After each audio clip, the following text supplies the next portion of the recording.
Welcome back, everybody, to the Don't Go Out There Horror Movie Review Podcast, powered by the Big Three Roll Up. Just want to thank all our fans and listeners. Really appreciate the support. Uh, Tonight, we're going to conclude our instant reactions to the trilogy of, the Fear Street trilogy. This is part three, 1666. This was a. Let's just, Brian, Mike, what were your thoughts? This is an instant reaction. We didn't take great detailed notes. We didn't, we just watched it all for fun like we have the other two. Personally, I will say before y'all go, this was my least favorite, and I'll explain why in a little bit. Brian, what's your just instant reaction? I would probably agree with that. Not going into spoilers whatsoever, unless we are. But I didn't put any spoilers in my notes because I assumed we were going to review these at some point. But this was probably at least the 19. I will at least say this: at least the 19 or the 1666 part of it was my least favorite of the three. Now, like I do like how it kind of wrapped everything up at the end. And also I will say that it's kind of hard to separate this one. I guess it's really easy to just say this is one big long story over the three. But as far as enjoyment wise, yeah, I would agree. This was probably my least favorite one of the three. Uh, I'm going to slightly disagree. I think that one is probably my least favorite, but it's not by a wide margin. I just think because of, the first one, you need the first one to get to the second one, which is my favorite. Spoiler on that. But the third one, the 1666 stuff isn't great to me. It's not my kind of horror that I prefer, but I love that we get the origin story. I think it's a really cool thing that I didn't quite see coming. Who ends up being the good and who ends up being bad? I think that was kind of cool. Now, I'm not gonna say I didn't completely see it coming, but there were. I don't feel like they gave anything too heavy away in the first two that made me or that would have made me think. So I'll give them kudos for that. And I really like the way they wrap it up in 1994. So when I rank them, I understand how it sounds having part one as my number three, but it's by a very slim margin, and I mean a very slim margin. I just like the character development we get in the second act. That's what I'll call it. So the last 48 minutes or so that take place in 1994. I love the way that story wraps up. I think it's really cool, and the 1666 stuff is a little Ari Aster for me. There's some witch slash midsummer slash hereditary vibes with it, but I think that was intended. And it's again not everyone's cup of tea, but I enjoyed it enough for the movie as a whole to kind of move into my number two spot. Yeah, Well, and something. I'll go Go ahead, ahead. Brian. I I'll was go just ahead. gonna I'll go after say. you. I was just gonna say that I think that this trilogy really benefited from being released 1 week apart. I think that if you would have done the usual, wait a year and get the second one, wait a year and get the third one, I don't think that these movies could hold up like that. Now, maybe I'm wrong. I just think that they really benefited from, all right, it's one big overarching story. And I think having all three made all three of them better. And I don't know if that would have happened if you'd have gone like the Saw route, for example, who has one big overarching story, but was released years apart. I don't know. I mean, maybe it does, maybe it doesn't. I've got some nitpicks, but that's just something I just wanted to put out there. Surprise, surprise, but I actually disagree with both of you. And I actually really, really like this movie, the 1666 part. And I honestly started to hate this movie when it got back to 1994. We're not going to spoil it, but once they get to I will just say they go back to the mall or whatever. I'm not going to spoil what happens there, but I thought I couldn't take it seriously. It was hokey. I thought it was corny.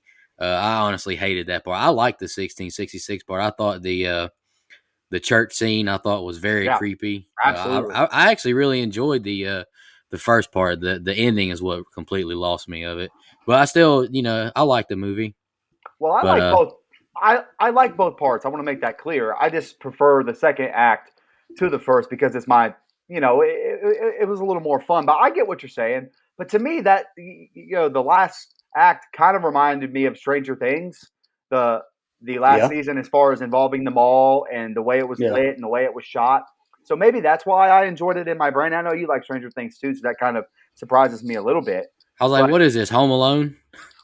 well, I mean, I'm not saying there wasn't some hokiness, but I mean, heck, the entire part two was hokey in a way Well, because it the was, entire trilogy's been hokey. Yeah, yeah, that's what I think I talked about last year. You have to me anyway, I had to sit back and be like, all right, I'm not taking this seriously. Just right, gonna sit back and have some fun. yeah, And honest, and that's that's I think that's why I liked the '94 part so much. I loved seeing the nostalgic, the Gadzooks, the mall part, the Super Soakers, all the stuff from yeah. '94 that they kind of threw in your face, and the Discmans.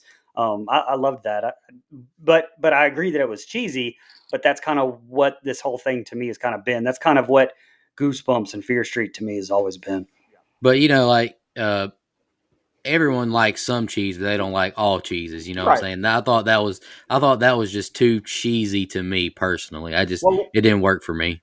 well, you know my saying: when it works, and when it doesn't, it doesn't. I mean, there's just some stuff hits better than others. If you liked part two's cheese but didn't like part three's, I totally get that. Um, Yeah. I I what I like about the 1666 part is the fact, and a lot of people didn't like this, but I did.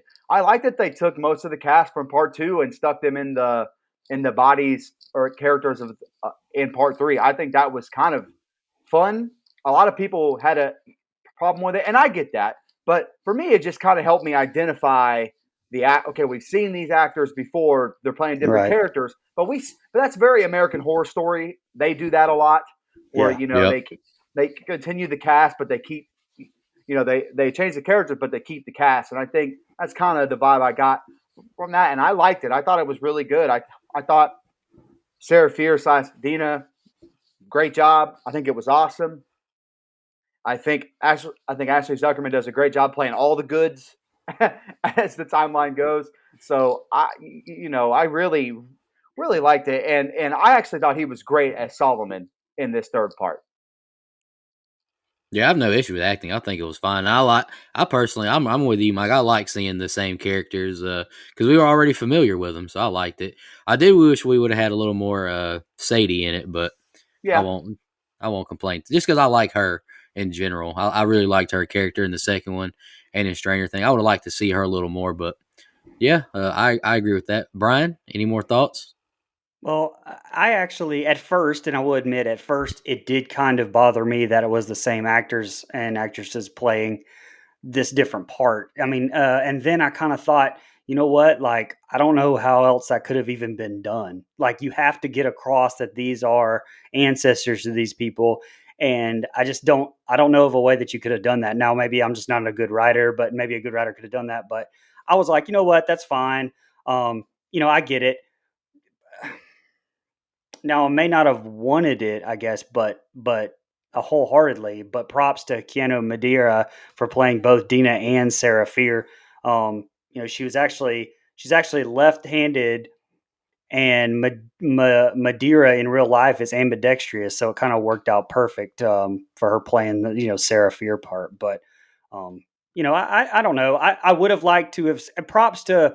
I think I would have liked to have seen Elizabeth Scopel though, who played Sarah Fear, the real Sarah Fear. I think I would have liked to at least seen her as Sarah Fear instead of Madeira. Although, like I said, Madeira did a great job having to play two different characters. But I think I would have at least liked to have seen Sarah Fear be was Elizabeth Scopel, the real one, the whole time. I just think that of all of them, I think that she would have been the one, being that she's been a main player this whole time. That's just kind of my only nitpick of it, really. two more positives as far as the cast goes. I think that Jillian Jacobs does a great job as adult Ziggy. Like I know, there was some criticism of her, but I actually thought she was great in the role in the second act. I enjoyed her work a lot, and I like the character of Martin. Again, some online complaint there, but I thought he added some comedic relief that was needed. Uh, and intense moments, which again, that's kind of what you're going for here, going for a little bit cheesy and hokey. And so I understand why someone wouldn't like that character, but for me, it just kind of landed. So I'll give him credit for he had good comedic timing with the rest of the cast. I thought it was really good. And I want to give props to the set director, the costume designer. Absolutely. I think they nailed the 1666 look, like the cabins or the houses, just the whole setting, the mood, the atmosphere. Like Mike says a lot. The lighting I think was very good. The church was super creepy once they're in there. Uh, the well scene was awesome whenever the well stuck. I really like that, and I can't remember the guy's name. I'm sorry, but the crazy drunk guy, I think he did a great job. His teeth Yeah. look terrible, Yeah, it was so great. props to that. I think they nailed the settings, that the costumes. I think the cinematography was really good too. I think the camera was used really well for the 1666 part. Like I felt like it was like Yeah, I won't say it was as good as absolutely. the Witch, but they were Well, pretty good. right.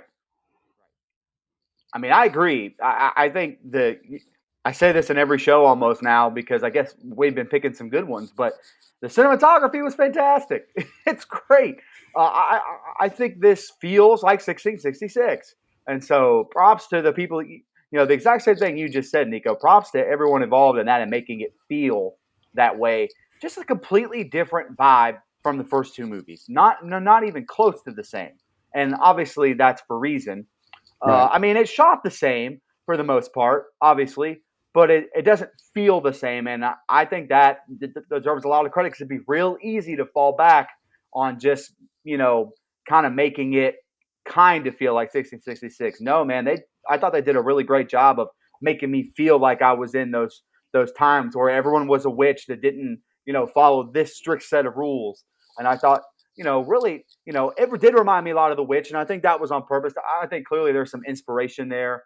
I know the Fear Street books exist, but like Brian mentioned, they're taking some collections of those books, but most of these stories are original. Right. And so clearly you see the influences in all three of these movies, and I have no doubt this was the quote unquote A24 part of this series that we got right here, and I think it was pretty well done, man. It's very impressive that these cast members uh, went from the witch style of acting to the scream style of acting. Because yes, they're both horror movies, but they are different realms, and so it's very impressive at the range that they have to do it in the same movie. I really enjoyed that, even if I didn't really love the second half. It is impressive to go from you know town folk in 1666 to teenager in 1994 at the mall. So big props to the actors who were in both parts. I mean, they had to change their accents, and that Yeah, that's kind of tough, man. Yeah. Well, yeah, and I just want to say, like, props to Netflix too. They really, you could tell, put a lot of money into this. It's really been nice to see a good set of slashers. Yeah, Like I a agree. good, a nice little trilogy of movies.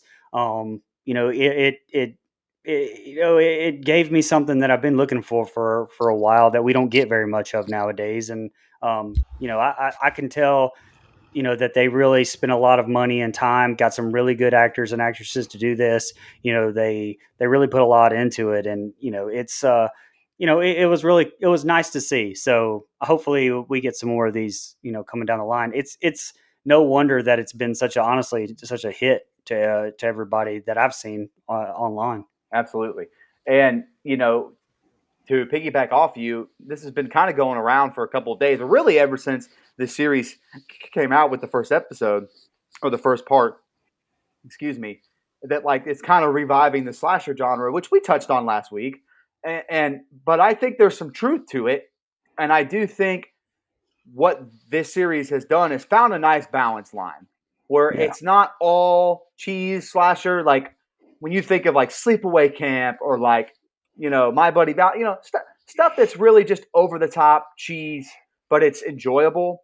This series has found a nice balance line to have a good story that's interwoven throughout all three movies, but also give you Carnage Candy in part one, Carnage Candy in part two, and then in part three you get it's not Carnage Candy, but you get some really gross scenes. I hate to spoil it, but if you know what I mean, I you should keep your eyes out for that scene. I'm just going to drop that little hint right Look, there. you have, I mean, you hit it on the head. Like, there is something for everybody over these three movies. Like, if you don't like part one, you're going to love part two. If you don't like one of those, you're going to love what was given to you in part three. You're going to love the carnage candy, or you're not, or you're going to love the story part, or you're going to love the acting. Like, they gave every genre of person, a little bit of something there for everybody. Yeah, and I think, like you guys said, these three movies just it filled an emptiness or a void that us horror fans had because Right. there's Yeah. nothing out right now. Like The Right. Conjuring's off of HBO Max. There's not much coming out right now, and a lot of fans are hungry for Stranger Things season 4. So these three movies, I mean, I'm in a lot of horror groups on Facebook. I'm sure you guys are too. These movies have been like the talk of of Yeah. those groups recently, Absolutely. and if you look on YouTube, there's instant reactions. We're doing one right now, but everyone's doing them. Everyone is loving them. So whether Right. you like them or not, it's getting a lot of attention, and rightfully so. I think these are fun movies, and I would definitely recommend them. I agree. Uh, y'all want Right. to jump into some cons, some minor cons? I think I've already said mine, really, but Yeah, I've said mine too. I'm going to give you the only one I didn't give, and to be consistent on this show, which I always try to be, even though Brian accuses me of not being, but that's okay. Uh, uh, this third part is too damn long. Now, I'm not going to say it felt that long. I think in the flow of watching the movie, and I need to go back and rewatch it because really, 9 times out of 10, I complain a movie's too long on a rewatch, never an initial watch, because I want to take in the whole thing and I want to really soak it in, and I'm fine with it being long. Is it rewatchable? I don't know. I haven't gone back and watched it yet, so I hate to judge it too hard. But this movie's almost 2 hours. It's long, okay, for what the rest, and they're all a little long. Part one's not as long as part two, and part two's not as long as part three. And so we get kind of longer and longer as the movies go. But I kind of understand why that happened. But at the end of the day, the length is really the only, and it's a small con with these movies. I hate to complain about it because, like you said, this series is filling a void that just hasn't been filled in such a long time. And I'm not going back even pre-pandemic. We really weren't getting these types of horror movies in the theaters, No. and everything had so much, and I'm fine with that. But everything had so much thought and detail, and it made you question. Had you made existential crisis, and these movies are just fun. There's a little bit of that in there. There's some Yeah. subtle stuff that they touch on as far as you know, in the real world, politically, they make it topical without shoving it in your face. And I think horror movies, we're going to review one here soon, 28 weeks later, that kind of does the exact same thing. I think it's not so in your face, it's an allegory. And I think there's some of that here, but it's not so much that I have to sit and question myself when I get home and sit on the couch and look at the ceiling and think, what did I just watch? That doesn't exist in these movies. You know exactly what you're getting into. I think that's a lot of fun and something that's been missing from the theater experience when it comes to horror. Halloween 2018 kind of started that. There wasn't a lot of, super critical thought in those movies. I think you got exactly what you wanted, which was a Halloween movie. And even with Spiral, which had mixed reviews, and I understand that, you still got a Saw movie. To me, it felt like a Saw movie. It had Saw vibes. It may not have been everyone's cup of tea, but to me, it was still in that same universe as far as Saw goes. So that was a lot of fun to go back to. But outside of those, you just haven't been getting these. And I want to commend the director, producer, and everyone involved, including Netflix, for giving us this because it's been a really long time coming. And this is the kind of horror that I like. This is a lot of fun.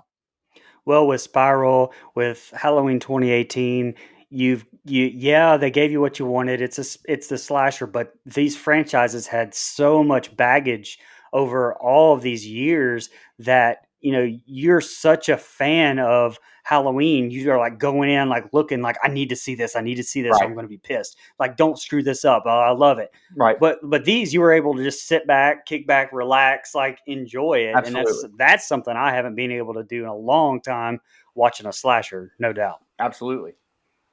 And that's how I feel about the next Scream. I'm excited, but I also don't want them to screw it up. And I hate that. Exactly. I hate that I've gotten to that place. It's a good thing to be a super fan sometimes, but Yeah. it kind of takes the enjoyability out of it occasionally, which is the same thing with sports and anything you're into. Yeah. If you're a big Marvel Universe person, you want to make sure the next movie gets exactly everything right. You kind of remove the fun, and this was just fun.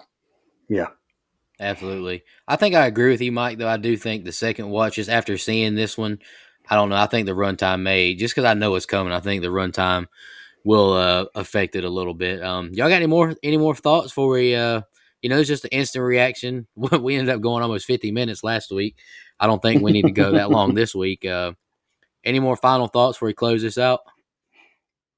No, just go watch them. Yeah, I do think there was more meat on the bone with part two, just because of it was basically a Friday the 13th movie, which is a fun thing for us to kind of go back and kind of talk about and stuff. And this is just a little bit of a different film, not in a bad way. I think it kind of right now upon a rewatch, part one may be no one's beating part two. That's just the way that's going to be as far as my favorite in this series. But you could probably interchange part one and three, and I would be fine with either way. But I highly recommend all three. I think the story is good. The acting is good. It feels like a horror movie. It always feels like it's trying to be scary, but not so scary where you have existential dread every time you watch the movie, like Midsummer. Or I hate to keep referencing them, but that's just kind of they're in that vein. The Witch, which we referenced, and this movie kind of has a feeling like you always kind of feel on edge, like a awkwardness throughout the entire film, and you don't get that with these. And I think they're a lot of fun. You should all go check them out. Let's rank them real quick before we get out of here, because I agree with you. They're fun. I highly recommend you watch them. I'll just kick us off since I brought it up. I would rank it number 2, a little bit of a drop off at 1, and then kind of a little bit of a decent drop off to 3. But I still like 3, but it's definitely 2, 1, 3 for me. That's the same for me. 2, 1, 3. I would say 2, 3, 1, but I think 3 and 1 are almost tied. Like I think it's like neck and neck. I hate to even rank the bottom two. Now 2 is a clear favorite, just because it is a slasher movie in the most purest form that has a really cool story involved in it as well, which is hard to do. And then you get 1 and 3. One kind of has those Scream vibes, which we touched on, but it doesn't do it as well as Scream. And I Know What You Did Last Summer, the first one, which I liked enough anyway. And so it kind of falls flat for me. But I probably need to rewatch part 1 is really what I need to do. But right now I'd put 3 above 1 just by a micro hair. But again, it's hard to even rank them because Yeah, one can stand by itself. The Absolutely. other two you can't watch by themselves I agree. without have seen the other ones. Yeah. So it's almost just it's almost like you have to just say, hey, look, this is one big long story. It is. It's kind of like It Chapter 1 and It Chapter 2. To be honest with you, I mean, they barely stand, and those movies stand on their own better than these would. Yeah, I agree with that. Just want to thank all our fans and listeners. I really appreciate all the support. Like we all mentioned, highly recommend you go check out all these Fear Street movies. Easily accessible. You can watch them on the couch or in your bed or however you like to watch Netflix. 2 clicks and you're there, so you don't have to even drive to the movie theater or nothing. And popcorn won't cost you $20. Check these movies out. We appreciate all the support. Subscribe to us on YouTube and follow us on Facebook, Twitter, Instagram, TikTok, all the good stuff. Thank you for all the support, and we'll be back. And maybe we'll review these movies pretty soon. You never know. I hope so.